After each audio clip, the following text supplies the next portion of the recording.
ಈ hanging bridge ಸುಮಾರು 1 kilometre ಡಿಸ್ಟೆನ್ಸಲ್ಲಿದೆ. So ನಾವು ಈಸಿಯಾಗಿ ಹೋಗ್ಬೋದಲ್ಲಿ. ನೋಡಿ, ಇದೆಲ್ಲ ಕಾಫಿ ಗಿಡ, ಪಕ್ಕದಲ್ಲೇ ಕಾಳು ಮೆಣಸಿನ ಗಿಡ ಕೂಡ ಇದೆ.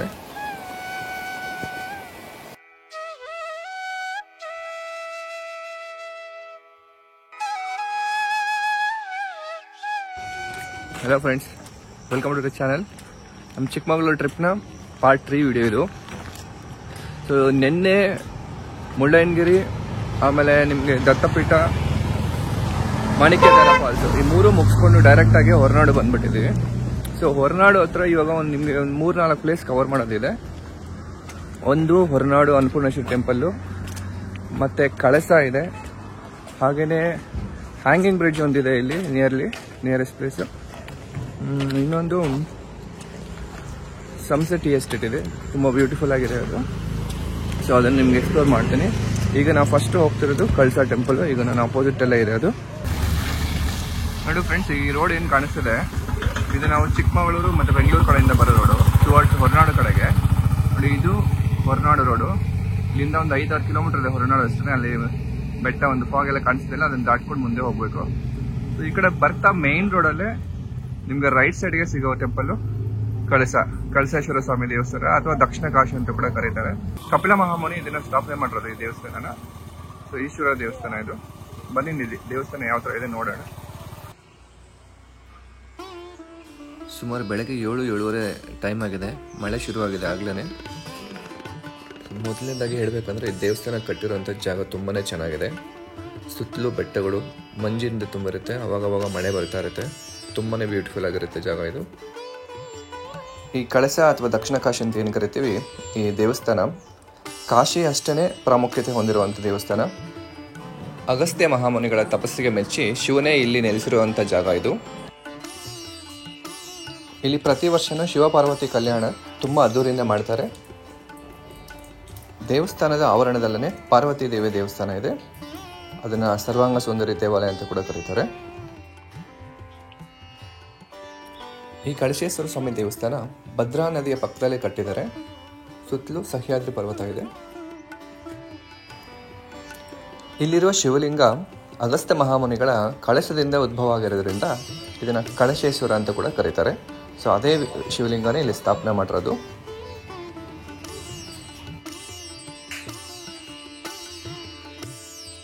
ಈಗ ಇಲ್ಲಿ ನಮಗೆ ಎದುರುಗಡೆ ಕಾಣಿಸ್ತಿದೆಯಲ್ಲ, ಇದೇ ಶಿವನ ವಿಗ್ರಹ, ಶಿವಲಿಂಗ ಗರ್ಭಗುಡಿ ಕಾಣಿಸ್ತಿದೆ ನೋಡಿ. ಸೊ ಒಳಗಡೆ ಶರ್ಟು ಬನಿಯನ್ ತೆಗಿಬೇಕು ಅಂತೇಳಿ ಅಲ್ಲಿ ಬೋರ್ಡ್ ಕೂಡ ಹಾಕಿದ್ದಾರೆ. ಅದೇ ರೀತಿನೇ ಫಾಲೋ ಮಾಡಬೇಕಾಗುತ್ತೆ.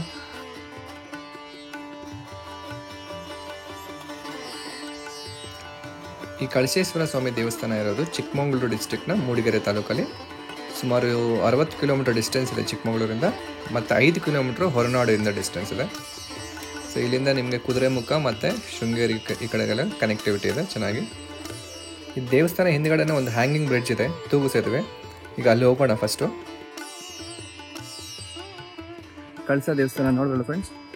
ಸೊ ಇವಾಗ ಇಲ್ಲಿಂದ ಸ್ಟ್ರೈಟ್ ಎದುರುಗಡೆ ರೋಡೆ 5 ಕಿಲೋಮೀಟ್ರು 6 ಕಿಲೋಮೀಟ್ರ್ ಹೋದರೆ ನಮಗೆ ಹೊರನಾಡು ಸಿಗುತ್ತೆ. ಸೊ ಇಲ್ಲಿಂದ 50 ಕಿಲೋಮೀಟರು ಶೃಂಗೇರಿ ಇದೆ, 20 ಕಿಲೋಮೀಟ್ರು ಕುದುರೆಮುಖ ಇದೆ.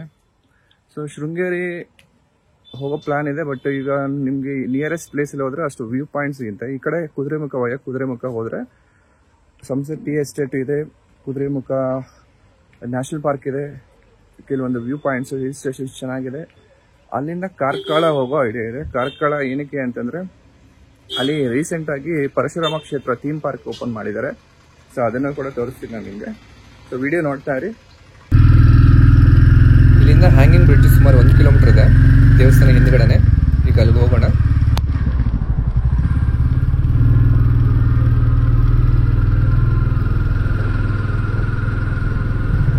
ನಾವು ಇಲ್ಲಿಂದ ಲೆಫ್ಟ್ಗೆ ಹೋಗಬೇಕು.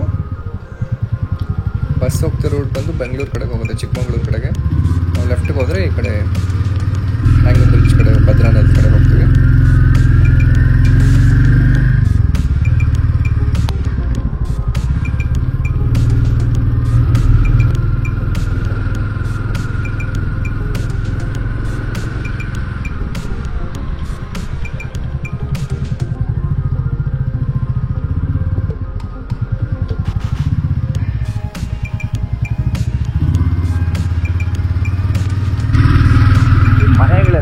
ಸೊ ಹೆಂಚೆ ಯೂಸ್ ಮಾಡ್ತಾರೆ, ಹೆಂಚುಗಳಲ್ಲಿ ಕಟ್ತಾರೆ. ಯಾಕಂದರೆ ಯಾವಾಗ ನೋಡಿದ್ರು ಮಳೆ ಸುರಿತಾನೆ ಇರುತ್ತೆ. ಇಲ್ಲಿ ಮಳೆ ಬಿದ್ದು ರೋಡೆಲ್ಲ ಕೆಸರಾಗಿ ಹೋಗಿದೆ. ಆಲ್ಮೋಸ್ಟ್ ರೀಚ್ ಆಗಿದ್ದೀವಿ ಈಗ. ನಮ್ಮ ಲೆಫ್ಟ್ ಸೈಡ್ಗೆ ಹ್ಯಾಂಗಿಂಗ್ ಬ್ರಿಡ್ಜ್ ಕಾಣಿಸುತ್ತೆ. ಎಷ್ಟೊಂದು ಲೆಫ್ಟ್ ಕಾರ್ನರ್లో ಇದೆ ನೋಡಿದ್ದೀನಿ. ನೋಡೋಣ ಯಾವ ರೀತಿ ಇದೆ ಇದು.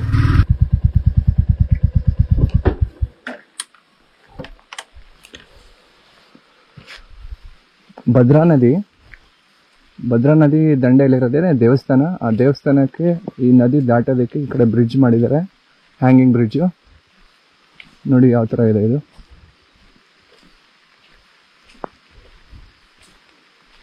ಫ್ರೆಂಡ್ಸ್, ಈಗ ಹ್ಯಾಂಗಿಂಗ್ ಬ್ರಿಡ್ಜ್ ಹತ್ರ ಹೋಗೋಣ. ಇಲ್ಲಿ ಯಾರೋ ಒಂದು ಹಾಲಿಡೇ ಹೋಮ್ಸ್ ಅಂತ ಒಂದು ಚಿಕ್ಕ ರೆಸಾರ್ಟ್ ಥರ ಮಾಡಿದ್ದಾರೆ, ಗೇಮ್ಸ್ ಎಲ್ಲ ಇಟ್ಟಿದ್ದಾರೆ. ನೋಡಿ ನಮ್ಮ ಹ್ಯಾಂಗಿಂಗ್ ಬ್ರಿಡ್ಜು ಎಷ್ಟು ಸಕ್ಕತ್ತಾಗಿ ಮಾಡಿದ್ದಾರೆ. ಥರ ಇದೆ. ಅಲ್ಲಿ ಫ್ರಂಟ್ ವ್ಯೂ ತೋರಿಸ್ತೀನಿ ನಿಮಗೆ.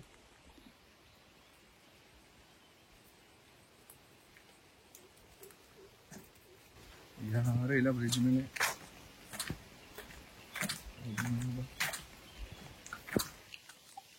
ಇದರಲ್ಲಿ 2 ವೀಲರಲ್ಲೂ ಹೋಗ್ಬಿಡ್ತಾರೆ ಆ ಕಡೆಗೆ ಈ ಕಡೆ ಊರುಗಳವರು.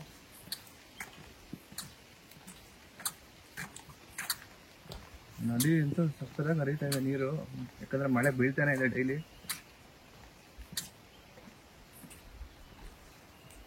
ನೋಡಿ ಹೆಂಗಿದೆ ನೇಚರ್ ವ್ಯೂ.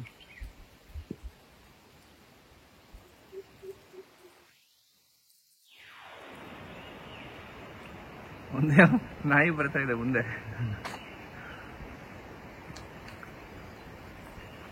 ಇದೇ ಭದ್ರಾ ನದಿ.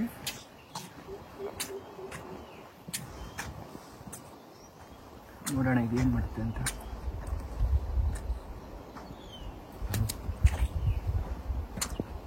ನೋಡ್ರಿ, ಸೊ ಬ್ರಿಡ್ಜ್ ಅಂತೂ ಸಕ್ಕತ್ತಾಗಿದೆ. ಆ ಕಡೆ ಏನಿದೆ ನೋಡೋಣ ಒಂದ್ಸರಿ. ಸುತ್ತಮುತ್ತ ಯಾರೂ ಇಲ್ಲ, ನಾನು ಒಬ್ಬನೇ ಇರೋದಿಲ್ಲಿ. ಅಕ್ಕಪಕ್ಕನೂ ಯಾರೂ ಇಲ್ಲ, ಎದುರುಗಡೆನೂ ಯಾರೂ ಇಲ್ಲ, ಹಿಂದೆನೂ ಯಾರೂ ಇಲ್ಲ.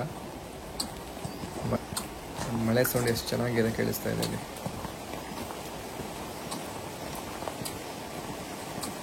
ಈ ಕಡೆ ಕಾಫಿ ತೋಟ ಇದೆ ನೋಡಿ. ಓಕೆ, ಈ ಎಸ್ಟೇಟ್ಗೆ ತೋಟಕ್ಕೆ ಮಾಡ್ಕೊಂಡಿರೋ ದಾರಿ ಇದು ಬ್ರಿಡ್ಜು. ಈ ಕಡೆ ಯಾರನ್ನ ತೋಟಗಳು ಮಾಡಿರ್ತಾರಲ್ಲ ಅವ್ರಿಗೆ ಇದು. ಸೈಲೆಂಟ್ ಆಗಿದೆ, ತುಂಬ ಸೈಲೆಂಟ್ ಆಗಿದೆ. ಈ ಕಡೆ ಮುಂದಕ್ಕೆ ರೋಡೇ ಇಲ್ಲ, ಇಷ್ಟೇ ಎಂಡ್ ಕಾಲ್ದಾರಿ ಇದು. ಸೊ ಅಂದರೆ ಈ ಕಾಫಿ ಎಸ್ಟೇಟ್ಗೆ ಅಂತಲೇ ಮಾಡಿರೋದು ಈ ಬ್ರಿಡ್ಜ್ನ.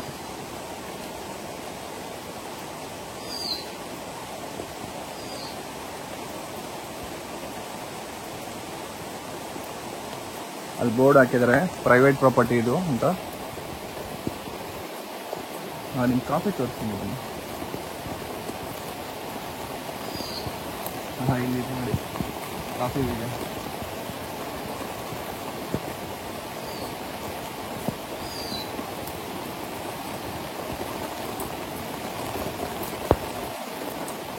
ಚೆನ್ನಾಗಿ ಇಟ್ಕೊಂಡಿದ್ದಾರೆ ತೋಟ.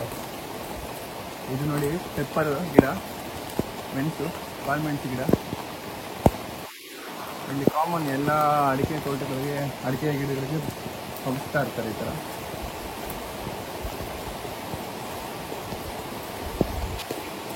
ನೋಡಿ ಹ್ಯಾಂಗಿಂಗ್ ಬ್ರಿಡ್ಜಿಂದ ಈ ನದಿ, ಭದ್ರಾ ನದಿ ಹತ್ರ ನೋಡಿದ್ರೆ ಅಲ್ಲೊಂದು ಶಿವಲಿಂಗ ನಂದಿ ಇಟ್ಟಿದ್ದಾರೆ, ಮಾಡಿದ್ದಾರೆ, ಕಲ್ಲಲ್ಲಿ ಮಾಡಿದ್ದಾರೆ. ಸೊ ಅಲ್ಲಿ ಹೋಗೋಣ ಅಂತ ಟ್ರೈ ಮಾಡಿದೆ, ಬಟ್ ಅಲ್ಲಿ ಗೇಟ್ ಹಾಕ್ಬಿಟ್ಟಿದ್ದಾರೆ. ಅಲ್ಲೊಂದು ಗೇಟ್ ಇದೆ ಚಿಕ್ಕದು, ಆ ಕಡೆಗೆ ಹೋಗ್ದಿರ ಗೇಟ್ ಹಾಕ್ಬಿಟ್ಟಿದ್ದಾರೆ.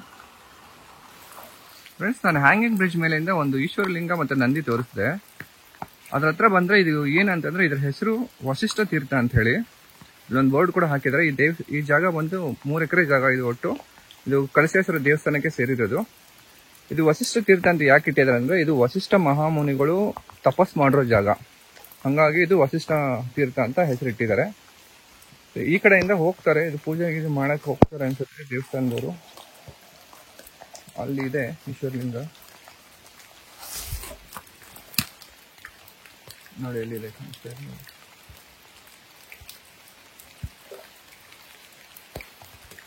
ಓಕೆ. ಸೊ ಇಲ್ಲಿಂದ ಈಗ ವಾಪಸ್ ಮತ್ತೆ ನಾವು ಹೊರನಾಡಿಗೆ ಹೋಗೋಣ. ಹೊರನಾಡಿಂದ ಸಂಸೆ ಎಸ್ಟೇಟು, ಕುದುರೆಮುಖ ಕಡೆ. ಮಳೆ ಏನೋ ಕಮ್ಮಿ ಆಗೋಂಗೆ ಕಾಣಿಸ್ತಾ ಇಲ್ಲ. ನೋಡಿ ನಾವು ಆಗಲೇ ವಿಸಿಟ್ ಮಾಡ್ತೀವಲ್ಲ ಕಳಕೇಶ್ವರ ಸ್ವಾಮಿ ದೇವಸ್ಥಾನ ಕಳಿಸೋದು. ಸೊ ಅದ್ರ ಆಪೋಸಿಟ್ ಈಗ ನಾವು ಹೊರನಾಡುತ್ತೆ 6 ಕಿಲೋಮೀಟರ್.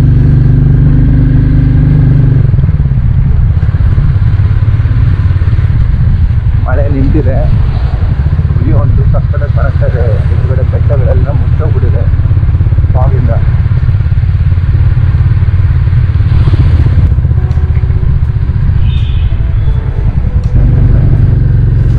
ಹೊರನಾಡು ಅನ್ನಪೂರ್ಣೇಶ್ವರಿ ಟೆಂಪಲ್ ಬಂದು ಸುಮಾರು 300 ಕಿಲೋಮೀಟರ್ ಇದೆ ಬೆಂಗಳೂರಿಂದ. ಚಿಕ್ಕಮಗಳೂರಿಂದ 80-85 ಕಿಲೋಮೀಟರ್ ಇದೆ. ಸುತ್ತಲೂ ವೆಸ್ಟರ್ನ್ ಘಾಟ್ಸ್ ಬೆಟ್ಟಗಳಿಂದ ಕವರ್ ಆಗಿರುತ್ತೆ.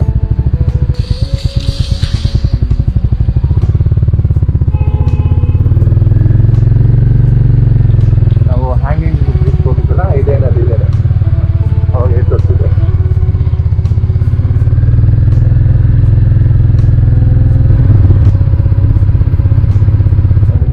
ಟೆಂಪಲ್ ರೈಟ್ ಸೈಡ್ಗೆ ಹೋಗ್ಬೇಕು ದೇವಸ್ಥಾನ. ನಿಮ್ಗೆ ಇಲ್ಲಿ ಸ್ಟೇ ಆಗೋದಕ್ಕೆ ರೂಮ್ಸ್ ಎಲ್ಲನೂ ಸಿಗುತ್ತೆ. ದೇವಸ್ಥಾನ ಕಡೆಯಿಂದನೇ ಇಲ್ಲಿ ಕಟ್ಟಿದ್ದಾರೆ ವಸತಿ ಗೃಹಗಳು. ಸೊ ಆನ್ಲೈನ್ ಬುಕ್ಕಿಂಗ್ ಇಲ್ಲ, ಪ್ರೈವೇಟ್ಗಾದ್ರೆ ಆನ್ಲೈನ್ ಬುಕ್ ಮಾಡ್ಕೋಬೋದು.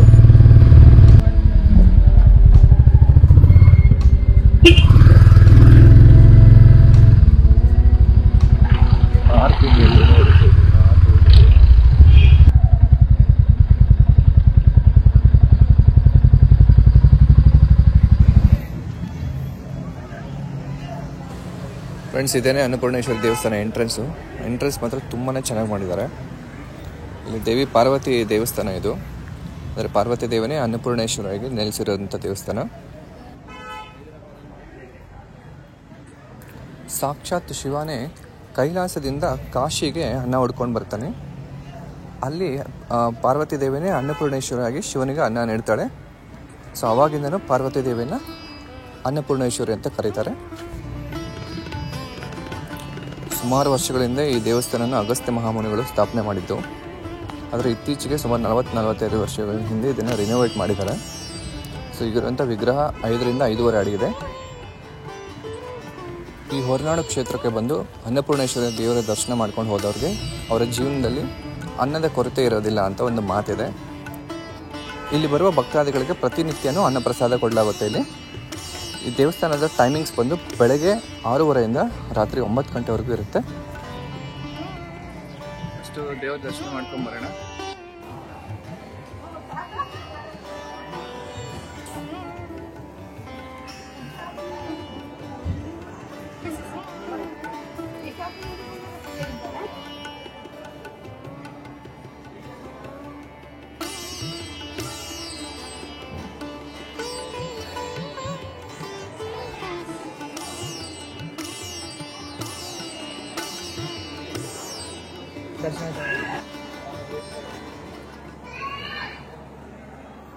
ಫ್ರೆಂಡ್ಸ್, ಇವಾಗ ತಾನೇ ದರ್ಶನ ಆಯಿತು.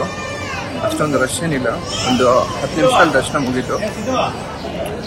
ಒಳಗಡೆ ವಿಗ್ರಹ ಅಂತೂ ತುಂಬಾನೇ ಸುಂದರವಾಗಿದೆ.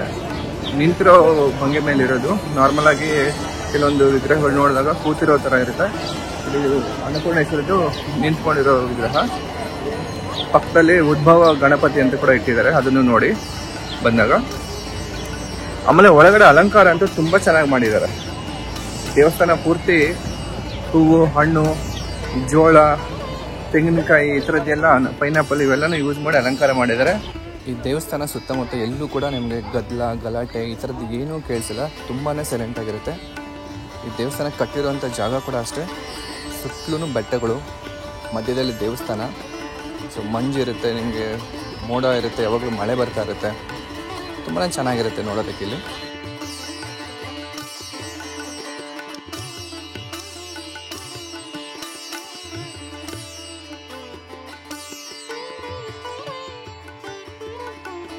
ನೋಡಿ, ಇದೇ ಗರ್ಭಗುಡಿ.